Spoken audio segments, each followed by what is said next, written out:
नमस्कार, आप देख रहे हैं न्यूज़ इंडिया। मैं हूं आपके साथ ऋतु तोमर। उत्तर प्रदेश विशेष की शुरुआत करेंगे लखनऊ से बड़ी खबर के साथ। सीएम योगी से मिले फिल्म निर्माता प्रकाश झा। मुख्यमंत्री आवास पर यह मुलाकात हुई है। फिल्म निर्माता प्रकाश झा की यूपी में शूटिंग करने और फिल्म के कास्टिंग पर पूरी वार्ता हुई। तो बड़ी खबर आपको बता दें कि लखनऊ में डायरेक्टर, जाने माने डायरेक्टर प्रकाश झा मिलने पहुंचे मुख्यमंत्री योगी आदित्यनाथ से। और इस मुलाकात के दौरान बात हुई यूपी में शूटिंग को लेकर और साथ ही कास्टिंग को लेकर। तो जिस तरीके से मुख्यमंत्री योगी आदित्यनाथ ये ऐलान कर चुके हैं कि अब फिल्म सिटी का निर्माण यूपी में होने जा रहा है, और उसके बाद देखा गया है कि कई फिल्मी कलाकार, निर्माता मुख्यमंत्री योगी आदित्यनाथ से मिले, बल्कि खुद मुख्यमंत्री योगी आदित्यनाथ निवेश बढ़ाने के लिए, उद्यमियों से मिलने के लिए, कलाकारों से मिलने के लिए मुंबई भी पहुंचे, रोड शो भी किया। तो अब जाने माने डायरेक्टर प्रकाश झा मुख्यमंत्री आवास पर मुख्यमंत्री योगी आदित्यनाथ से मिलने पहुंचे, जहां पर यूपी में शूटिंग के साथ साथ कास्टिंग को लेकर भी चर्चा हुई।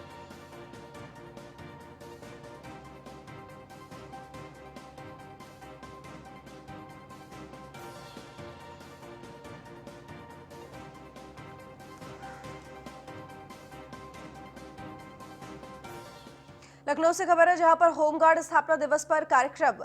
रैतिक परेड में शामिल होंगे CM Yogi Adityanath. Guard of honour स्वीकार कर परेड की सलामी लेंगे सीएम योगी आदित्यनाथ। शहीद पुलिसकर्मियों के परिजनों को सहायता राशि भी देंगे सीएम योगी आदित्यनाथ। मुख्यमंत्री होमगार्ड स्मारिका का विमोचन करेंगे। आज शाम 4 बजे होमगार्ड मुख्यालय पर कार्यक्रम का आयोजन होगा। बिकरू कांड में घायल होमगार्ड और गाजियाबाद की महिला होमगार्ड को डीजी कमेंडेशन डिस्क भी दिया जाएगा। तो होमगार्ड स्थापना दिवस के मौके पर कार्यक्रम का आयोजन किया गया है होमगार्ड मुख्यालय में, जिसमें मुख्यमंत्री योगी आदित्यनाथ शामिल होंगे।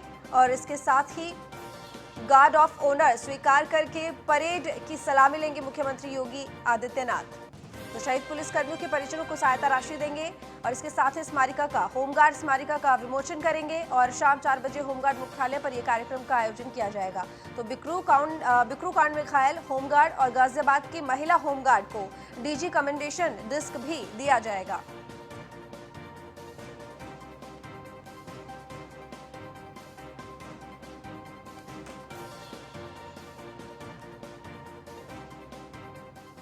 तो मुख्यमंत्री योगी आदित्यनाथ ने ट्वीट करते हुए शुभकामनाएं भी दी। उन्होंने कहा कि प्रदेश में शांति व सुरक्षा की स्थापना तथा विभिन्न चुनौतीपूर्ण स्थितियों में पूर्ण निष्ठा के साथ कर्तव्य पालन हेतु सतत तत्पर होमगार्ड्स के समस्त अधिकारियों एवं जवानों को उत्तर प्रदेश होमगार्ड्स स्थापना दिवस की हार्दिक शुभकामनाएं। आपकी निष्काम सेवा पर उत्तर प्रदेश को गर्व है। तो ये ट्वीट किया मुख्यमंत्री योगी आदित्यनाथ ने।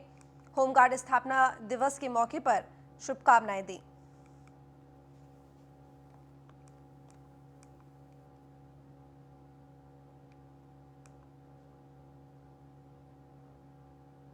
लखनऊ से खबर, जहां पर सब इंस्पेक्टर राहुल राठौर की पत्नी की मौत हो गई है। गोली लगने से राहुल राठौर की पत्नी की मौत। गोली लगने की वजहों का अभी पता नहीं चल पाया है। और साइबर सेल में सब इंस्पेक्टर राहुल राठौर की तैनाती है। चिन्हट थाना क्षेत्र में ओमेगा अपार्टमेंट में परिवार रहता है। वर्तमान में राहुल राठौर ललितपुर क्राइम ब्रांच में तैनात है। तो संदिग्ध हालातों में गोली लगी है राहुल राठौर की पत्नी को। लखनऊ से खबर है, सब इंस्पेक्टर राहुल राठौर हैं जिनकी पत्नी की मौत हो गई है गोली लगने की वजह से। संदिग्ध हालातों में गोली लगी है। राहुल राठौर की पत्नी की मौत गोली लगने की वजह से। गोली लगने की वजहों का अभी खुलासा नहीं हो सका है। साइबर सेल में सब इंस्पेक्टर के पद पर राहुल राठौर तैनात हैं। तो चिन्हट थाना क्षेत्र के ओमेगा अपार्टमेंट में ये पूरा परिवार रहता है। वर्तमान में राहुल राठौर ललितपुर क्राइम ब्रांच में तैनात हैं। और साथ ही आपको बता दें कि साइबर सेल में सब इंस्पेक्टर के पद पर राहुल राठौर की तैनाती है। तो इनकी पत्नी की संदिग्ध हालातों में गोली लगने से मौत हो गई है। हालांकि पुलिस जांच में जुटी हुई है। तो पूरा परिवार ओमेगा अपार्टमेंट में रहता है चिन्हट थाना क्षेत्र के। अश्विनी द्विवेदी हमारे संवाददाता हमारे साथ जुड़े हुए हैं। अश्विनी, सब इंस्पेक्टर राहुल राठौर जिनकी पत्नी की संदिग्ध हालातों में गोली लगने से मौत हो गई है, प्रथम दृष्टि से अगर देखें तो क्या कुछ निकलकर सामने आया है? निश्चित तौर बता दूं आपको, जो ये राहुल राठौर हैं, ये इस पर जो ललितपुर है क्राइम ब्रांच उसमें वहां पर तैनात हैं। इससे पहले ये हजरतगंज लखनऊ में साइबर सेल के इंचार्ज थे।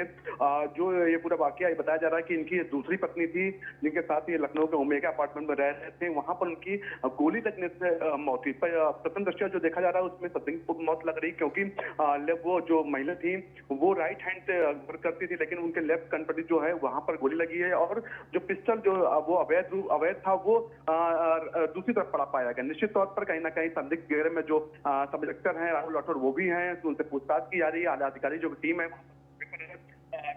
एसीपी हैं, वहाँ के डीसीपी हैं, वो लगातार उनसे जांच कर रहे हैं कि आखिर क्या स्थिति थी जिससे ये पूरा वाकया हुआ। अश्विनी, जब राहुल राठौर की पत्नी को गोली लगी उस वक्त कौन था मौके पर और राहुल राठौर इस वक्त कहाँ पर? क्या वो परिवार के साथ नहीं रहते? जो अभी तक की जो बात हो रही है वो राहुल राठौर पुलिस के साथ हैं, उनसे पूछताछ की जा रही है, लेकिन अभी तक स्पष्ट नहीं हो पाया कि जिस दौरान ये घटना हुई राहुल राठौर कहाँ थे, जिसको लेकर के जांच की जा रही है। जी अश्विनी, जिस तरीके से मैंने आपसे पूछा और आपने बताया कि अभी इस पूरे मामले को लेकर जांच की जा रही है, हम आपसे अपडेट लेते रहेंगे।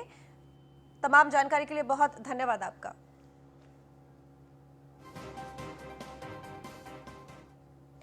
तो आपको बता दें कि आप सीधा रुख करेंगे भीमराव अंबेडकर के परिनिर्वाण के लिए कार्यक्रम का आयोजन किया गया है, जो कि भीमराव अंबेडकर के परिसर में हो रहा है। मुख्यमंत्री योगी आदित्यनाथ इस कार्यक्रम को संबोधित कर रहे हैं।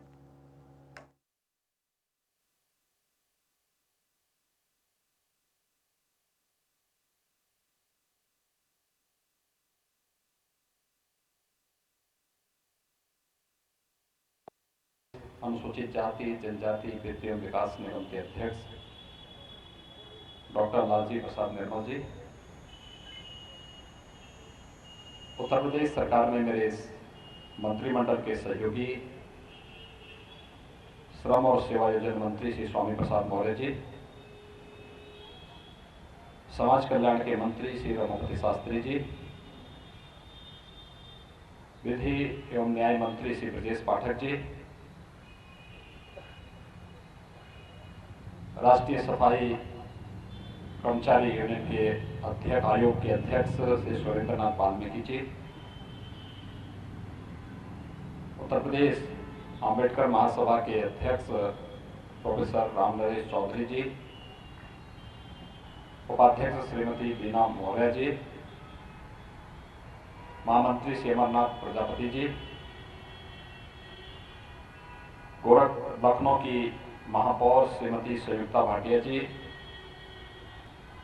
डॉक्टर सत्या दोहरे जी, और आज जिस पुस्तक का कुछ देर पहले विमोचन हुआ है, डॉक्टर अंबेडकर और जोगेंद्रनाथ मंडल, इस पुस्तक के संकलनकर्ता सुविख्यात साहित्यकार श्री पवन पुत्र बादल जी, उपस्थित भाइयों बहनों, मैं सबसे पहले भारत माता के महान सपूत भारत रत्न बोधिसत्व बाबा साहब डॉक्टर भीमराव अंबेडकर जी को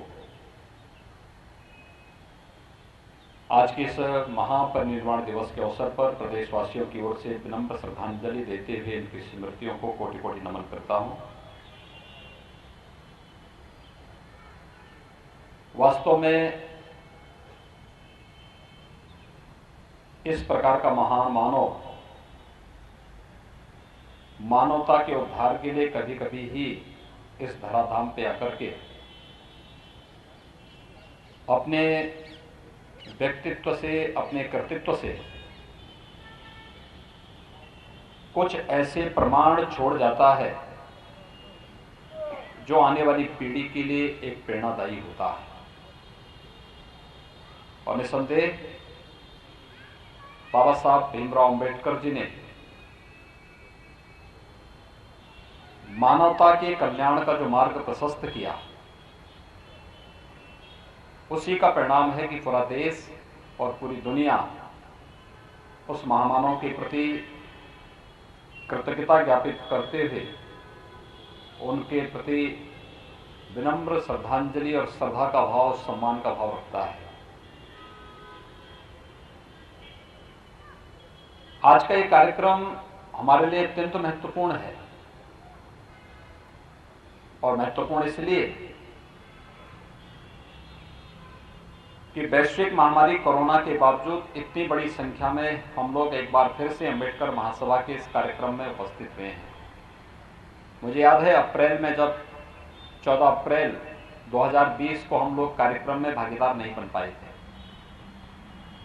लॉकडाउन के कारण कोरोना संक्रमण को नियंत्रण करने के लिए जो अभियान देश के अंदर प्रारंभ हुआ था, उसी अभियान का वो क्रम था।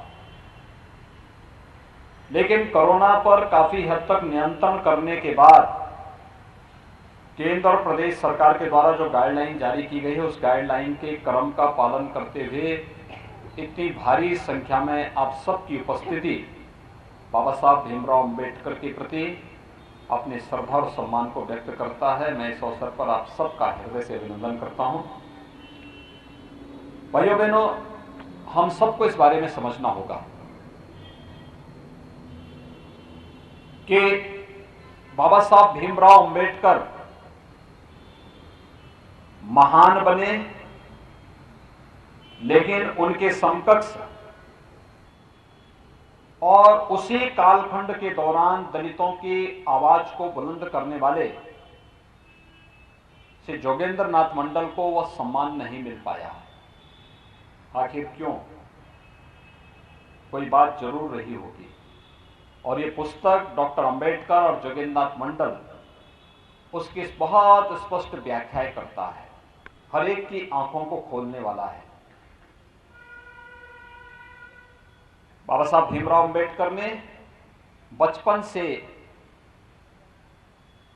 सामाजिक अन्याय झेला, छूत का दंश झेला, अपमान सहा। जब उन्हें अपनी उच्च पढ़ाई करने के बाद, उच्च शिक्षा अर्जित करने के बाद वे वापस भारत आए और उन्होंने फिर से अपनी आजीविका के लिए संघर्ष करना प्रारंभ किया, तब भी भेदभाव और सामाजिक अस्पृश्यता उनका पीछा नहीं छोड़ पाई। लेकिन इस सब के बावजूद उन्होंने कभी हिम्मत नहीं हारी। देश के स्वत्व को पहचाना, देश के मूल्यों और आदर्शों के प्रति गहरी निष्ठा रखते हुए देश के अंदर दलितों, वंचितों, गरीबों और समाज के प्रत्येक तबके को आगे बढ़ने के लिए वे निरंतर प्रयत्नशील रहे, स्वयं अपमान झेलते रहे, लेकिन एक बड़े समुदाय को अपमान से बचाने के लिए संघर्ष भी करते रहे। और यही महानता थी कि भारत के अंदर रहकर भारतीयता का सम्मान करते हुए हम लोग भारत के अंदर रह करके इस समस्या का समाधान करेंगे, भारत के आन मान शान के खिलाफ खिलवाड़ नहीं होने देंगे।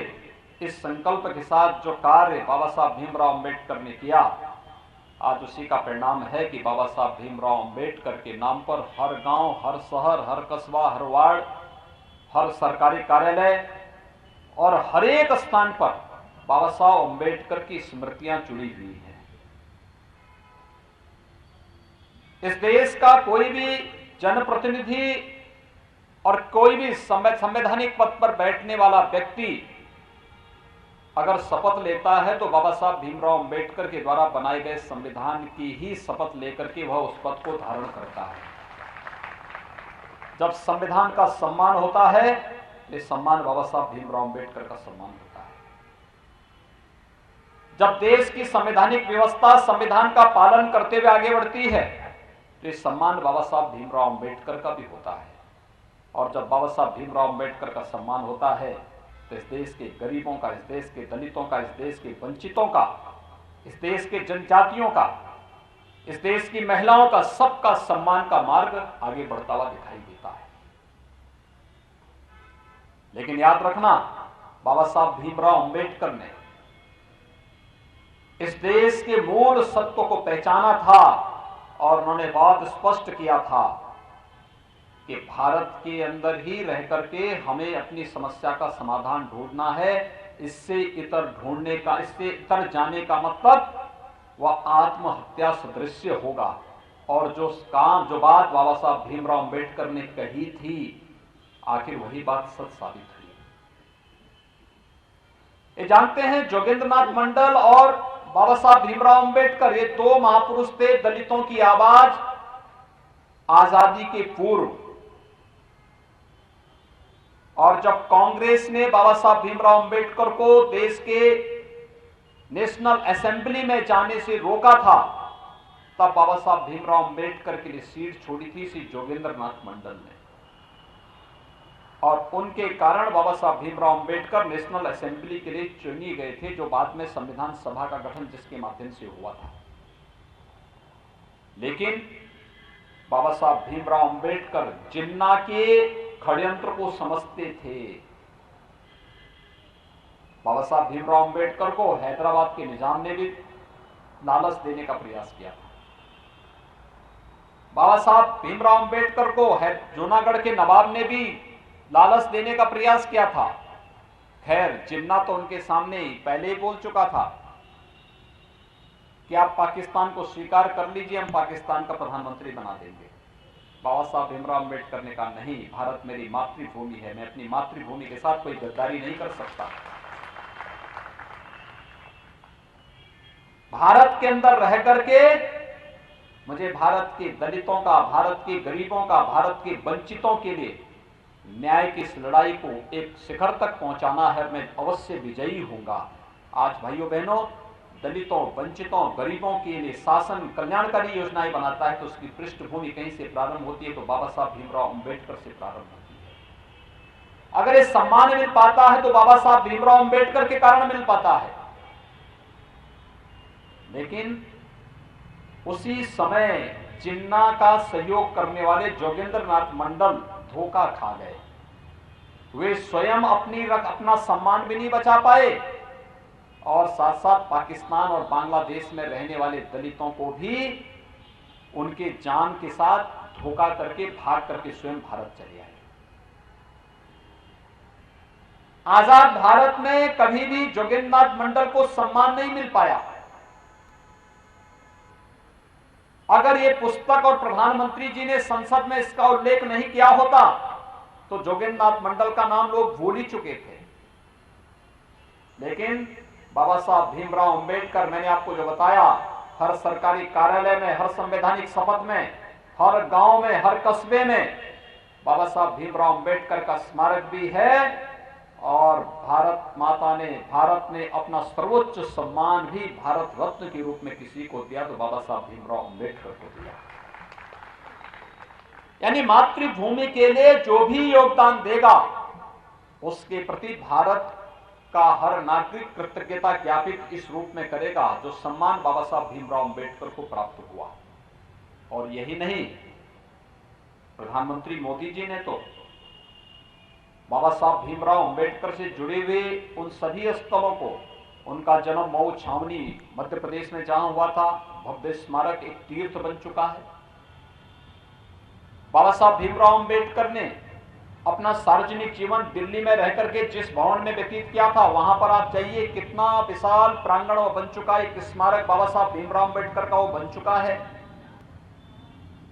इंग्लैंड में रह करके उन्होंने उच्च शिक्षा जीत भवन में रह करके की थी। भारतीय जनता पार्टी की महाराष्ट्र की सरकार ने और केंद्र की सरकार ने मिलकर के उस पूरे भवन को इंग्लैंड में खरीद करके बाबा साहब भीमराव अंबेडकर की न केवल वहां पे स्मारक बनाया है, बल्कि दलित छात्रों को वहां जाकर के स्कॉलरशिप की सुविधा देकर के उच्च अध्ययन का एक केंद्र के रूप में उसको स्थापित किया है।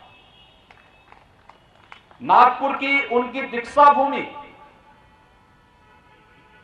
और मुंबई की चैत्य भूमि, जहां पर बाबा साहब भीमराव अंबेडकर का अंतिम संस्कार हुआ था, इस पूरे पंच तीर्थों का निर्माण प्रधानमंत्री मोदी जी के विजन के कारण हो पाया। बाबा साहब भीमराव अंबेडकर को इस सम्मान आखिर कांग्रेस ने और अन्य दलों ने क्यों नहीं दिया?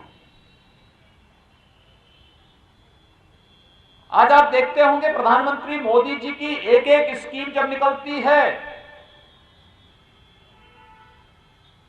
तो उस स्कीम का आधार कौन होता है? वही वंचित होता है, वही गरीब होता है, वही दलित होता है।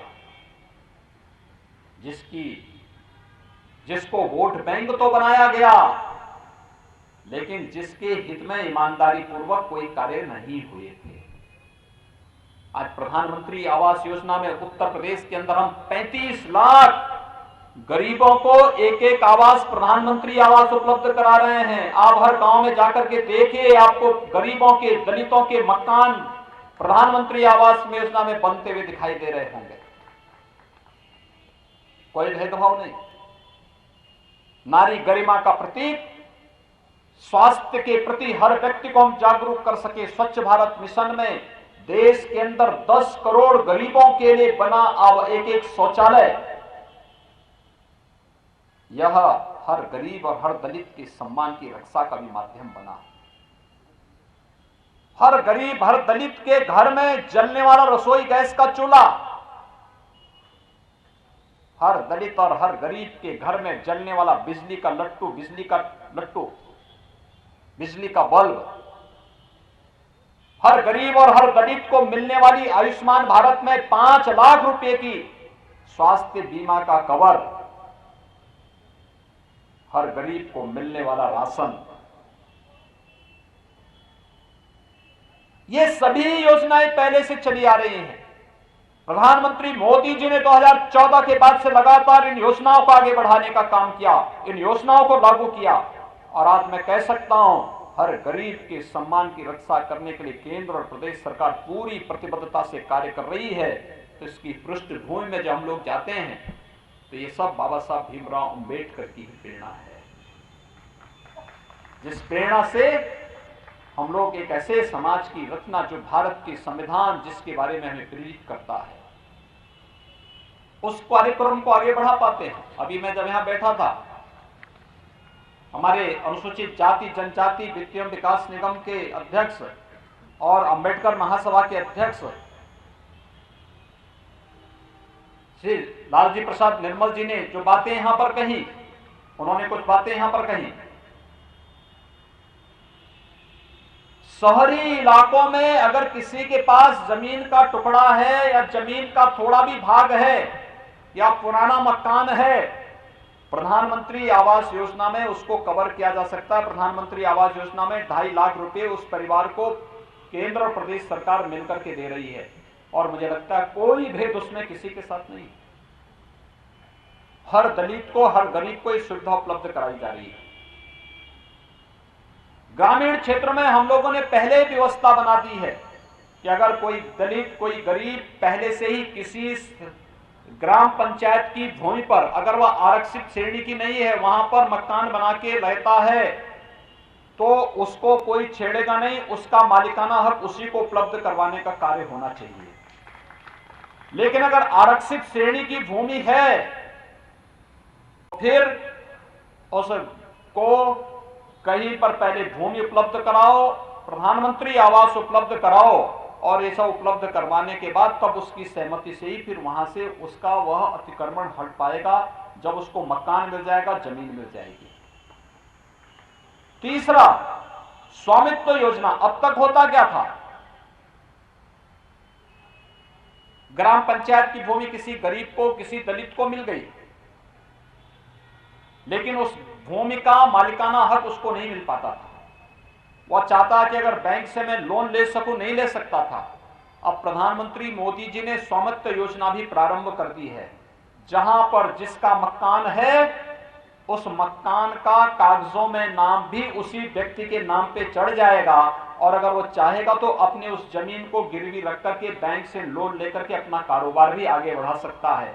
यह सुविधा प्रदेश के अंदर लागू होकर की जा चुकी है। स्वामित्व योजना, इसको तेजी के साथ आगे बढ़ाने का कार्य किया जा रहा है।